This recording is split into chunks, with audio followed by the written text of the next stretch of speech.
এয়া 2025 চনৰ মে মাহৰ 21 তাৰিখ।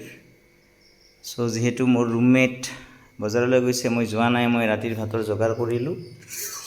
এয়া কোমোৰা, আজি বুধবৰীয়া বজাৰ বিজনীৰ। এই কোমোৰা কুটি থলোঁ। এয়া লেচেৰা আলু ভাজি, আৰু এয়া খাৰ, অমিতাৰ খাৰ হ'ব। আৰু এয়া অকণমান ভাত ৰৈ গৈছিল, আৰু আমৰ কৰ, মচুৰৰ দাইল আৰু পুদিনা আনিছিলোঁ, তাক এতিয়া ফ্ৰিজত থৈ দিম। এইমাত্ৰ ভাত খালোঁ। আৰু এইখিনিয়ে কালি ৰাতিপুৱাৰ কাৰণে যিহেতু দৌৰা দৌৰি হয়, কোমোৰা আৰু অমিতা দালিত দিয়া, আৰু এইখিনি দুপৰীয়াৰ দালিত ৰোৱা আলু, ইয়াক ফ্ৰিজত থৈ দিম। ৰাতি আমি ইয়াক পিঁয়াজ চিয়াজ সানি, টৰ্চাৰে বাহিৰা ৰাতিপুৱাৰ বস্তু নাখাব, ময়ে খাব লাগিব। এয়া বাচন চাচন ধুই থৈ দিলোঁ।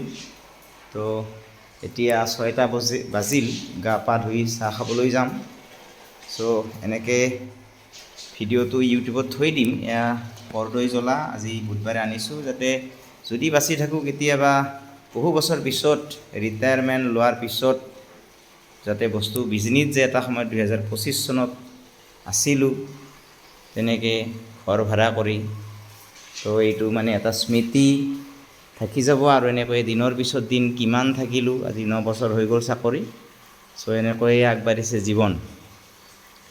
আৰু এয়া কিছু আৰ্টিকল উলিয়াই লৈছোঁ নিশা পঢ়াৰ বাবে।